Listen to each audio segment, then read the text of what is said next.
A boy, a dog, and a forgotten train that was never meant to run again. Samuel was a boy of just 7 years old, curious, observant, and with an imagination that ran faster than the train tracks that passed by his house every day. He lived with his grandfather, Joachim, in an old, disused railway station on the outskirts of a small town, surrounded by bush, rust, and silence. Samuel's parents had died in an accident when he was still a baby, and since then, that forgotten place had become his home and his refuge. Life with his grandfather was simple, but full of affection. Samuel spent his days exploring the abandoned tracks and inventing stories where ghost trains, invisible passengers, and magical stations came to life. But there was something that made everything even more special. Milo, a golden retriever dog, with golden fur and sweet eyes, who had accompanied him since he learned to walk. Milo was more than a dog. He was the brother Samuel never had, the silent guardian of the dreams he didn't know how to explain in words.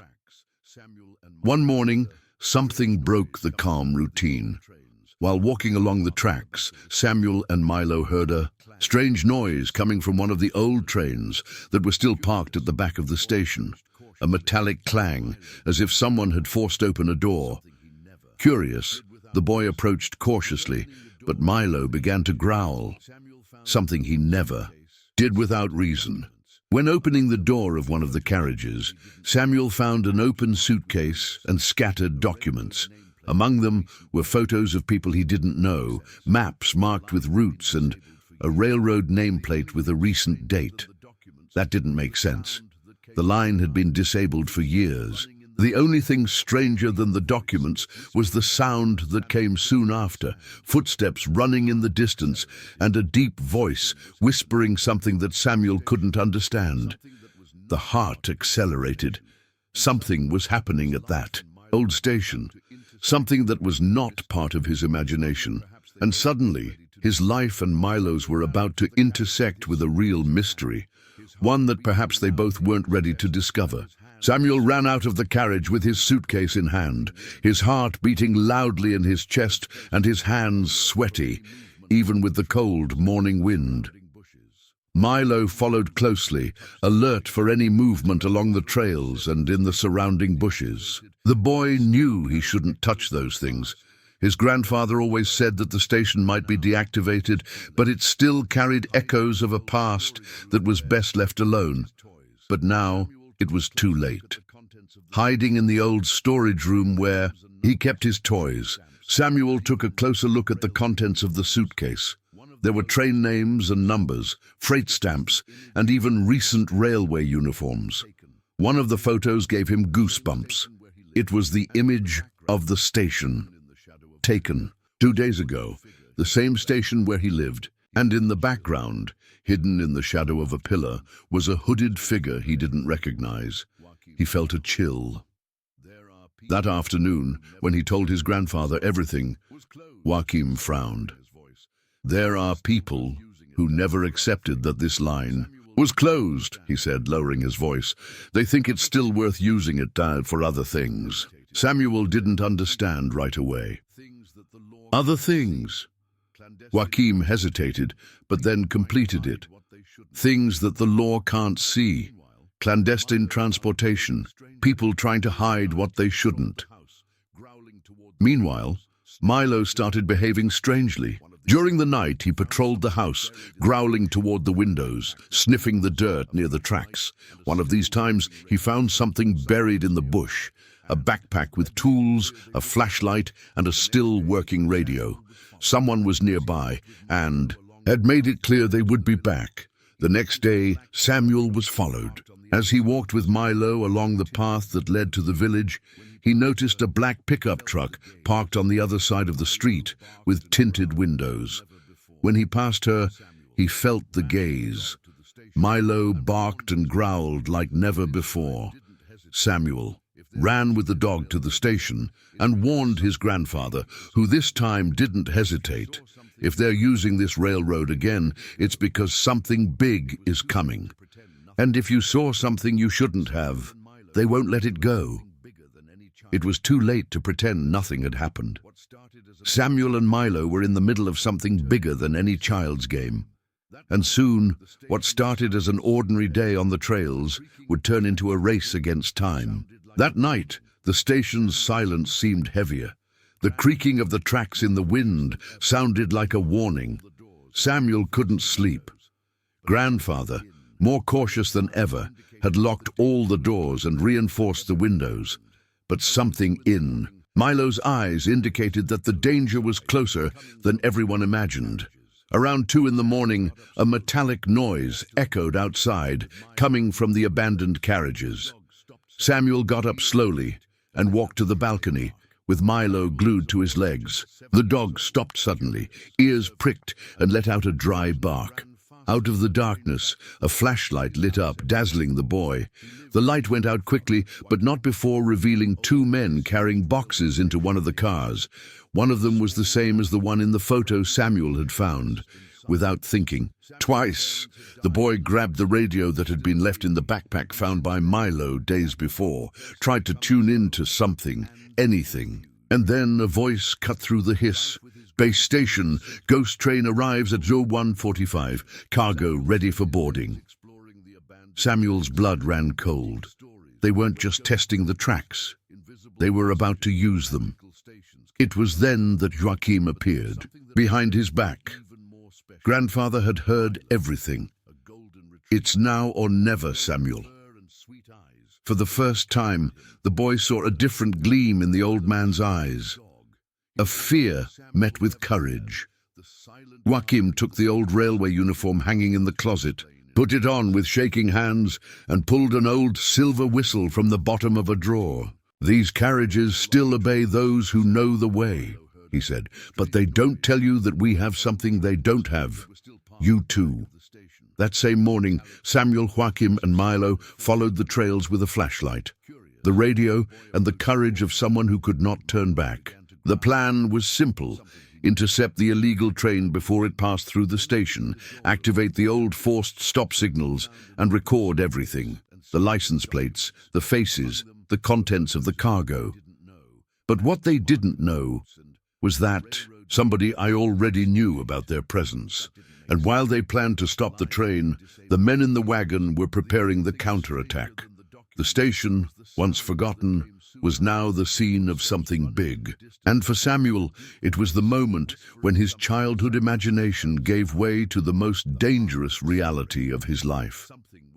The cold cut the tracks like an invisible blade as Samuel, Joachim, and Milo walked through the silent dawn. The station looked different now, no longer a place of pranks or old memories, but a silent battlefield. Samuel's every step was guided by fear and responsibility. He was no longer the boy who fantasized about adventures with ghost trains. I was about to stop. A real crime. With the radio tuned and the flashlight in hand, Joachim located the old sign panel hidden under dry leaves and rust. These controls still work, he said, but only for a short time. If we can activate the red signal at the right time, the train will be forced to stop, and they will have no choice but to flee or reveal themselves. Samuel nodded, but something worried him, and he was right. Milo stopped abruptly and started barking, growling towards the back of the station. Within seconds, flashlights appeared among the bushes. 2 masked men approached, with radios and muffled voices. "They're here, the old man and the kid. Get the dog too." Joachim pushed Samuel behind the panel. "Keep the radio and run with Milo now." But Samuel hesitated. It was the first time he felt real fear. Not the fear of imaginary monsters, but the fear of losing. Losing your grandfather. Losing Milo. Missing the chance to do the right thing. Even though he was shaking, he made a decision that would change everything. He held the old whistle and blew with all the strength he had. The sound echoed across the tracks like a war cry. This confused the men for a moment, and that was just enough time for Milo to jump, distract them, and knock them to the ground. Joachim pulled one of the levers on the dashboard, activating the emergency stop signal, which flashed with an intense red light in the distance. Samuel ran towards the cars with the radio recording. There, hidden between two containers, he captured images of the packages, weapons boxes, foreign labels, and falsified documents. He didn't know exactly what it all meant, but he knew it was wrong, and now he had proof. At that moment, he realized that his childhood had changed forever. He was no longer just Joachim's grandson or Milo's friend. It was someone he had chosen to face. The sound of the tracks began to vibrate faintly, like thunder growing beneath the earth. Samuel heard first with his feet before he heard with his ears. The illegal train was coming. Milo, listening for the slightest sound, ran to the edge of the tracks and looked toward the dark tunnel from which the locomotive would emerge at any moment. In the distance, train lights cut through the dawn like silent beacons of an approaching storm. Joachim shouted, "Now, Samuel! The light is red! He's going to have to stop!" But something went wrong. The locomotive did not reduce speed. It was coming with everything, as if it knew that stopping was no longer an option. Samuel ran to the emergency panel. He tried to activate the system again, but the old gears locked. "The system has been sabotaged," shouted the grandfather, with despair in his eyes. The last chance would be to manually divert the line. An old rusty lever across the station yard, used decades ago to change tracks and reroute trains. Without hesitation, Samuel ran with all his strength towards the lever, with Milo by his side. The men who had invaded the place saw them and started running after them. One of them threw a stone that almost hit the boy, but Samuel didn't stop. He reached the lever with his fingers frozen and his lungs burning. He tried to pull it out, but it was stuck. Joachim appeared running soon after. Together! The two pulled with all their might, grinding their teeth until the lever came loose with a metallic click. The diversion was activated seconds before the train passed. The locomotive entered the branch line sharply, breaking with sparks and screams of metal. The cars shook, shaking violently, and the train stopped meters later, skidding to the end of the tracks. The dust settled, and silence returned for a moment that seemed eternal. The men tried to escape, but the police had already been alerted by the radio transmission that Samuel had left open. Sirens echoed in the early hours of the morning, and within minutes, vehicles arrived at the station. Everyone was arrested. The evidence was there. Illegal weapons, forged documents, and the recording of everything. In the midst of the confusion, Samuel knelt down next to Milo and hugged him tightly. The dog, panting and sweating, licked the boy's face as if to say, "We did it." The train was stopped. But more than that, Samuel proved that even a 7-year-old boy can change the course of a story. The next morning, the station that had been forgotten for so long was full of people. Police officers, reporters, and village neighbors circulated. Along the tracks, amid camera flashes and hurried questions, Samuel watched everything sitting on the front step of the house, with Milo lying next to him, his head resting on his lap. The grandfather was on the other side of the station, giving statements with a calmness that hid the pride in his eyes. The police chief knelt down in front of Samuel and handed him a symbolic children's badge, smiling. "You helped stop a scheme we've been trying to figure out for months. Without you, we might never have succeeded." Samuel smiled shyly, running his hand over Milo's head. "He was the one who heard it first," he said, pointing to the dog. The press fell in love with the story. Soon the newspapers published headlines such as "7-year-old boy and dog stop crime train at abandoned station."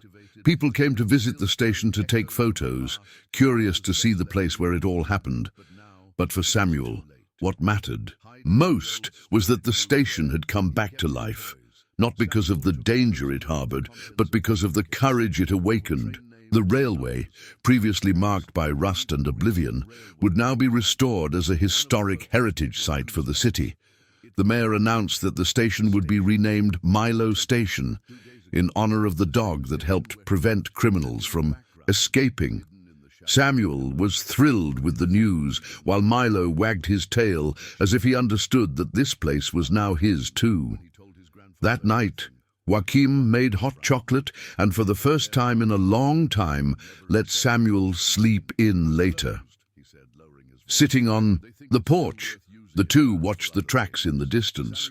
"You were very brave, my grandson," said the grandfather. "Brave like your father." Samuel looked up at the starry sky and smiled. "I think he would have stayed on track with us." And there, between silence and memories, Samuel understood that growing up does not always mean stopping dreaming. Sometimes that's when dreams make you really act. He was still a boy, but now with a story that no train in the world could erase. 5 years have passed since that early morning when Samuel and Milo prevented a train loaded with secrets from disappearing in the shadows of the railway. The station, previously forgotten, was completely restored and became a visiting point, with clean tracks, new benches, and signs telling the story of the rail boy and his inseparable hero dog. In the center of the main courtyard, a bronze sculpture of a boy with a lantern and a golden retriever by his side attracts visitors from all over the country. Now, 12 years old, Samuel had grown up. He was still curious, but now he used his imagination to write stories, tales about magical trains, silent adventures, and dogs who could hear what no one else could hear. Milo, older, walked with slower steps, but still kept his eyes attentive and his heart faithful. Wherever Samuel was going, he was with him. Every year, the city organized an event called the Night of the Last Train, where lights were lit on the tracks and a symbolic locomotive ran along the route of the old line with children and families on board. Samuel was the guest of honor. He sat in the first car with Milo and told his story to anyone who would listen, and even to those who didn't believe it was all real. On one of these walks, sitting next to a little girl with curly hair, Samuel heard the question he most liked to answer. "Were you scared?" He thought for a moment, then smiled and said, "Yes, but I was really scared, and I had help." The girl looked at Milo and stroked his neck. "Do you think he knew he was saving you?" Samuel looked at the dog affectionately. "I think he knew he was saving us all." That night, under the sky lit by lanterns and the tracks softly reverberating with the train wheels, Samuel closed his eyes for a moment and listened to the sound that made him smile the most. Children's laughter, Milo's bark in the wind, and the distant whistle that echoed as a reminder that courage is not measured in the size of those who act, but in the truth of those who choose not to run away. And so, the boy who grew up among the tracks never got lost, because where there was memory there was also a path.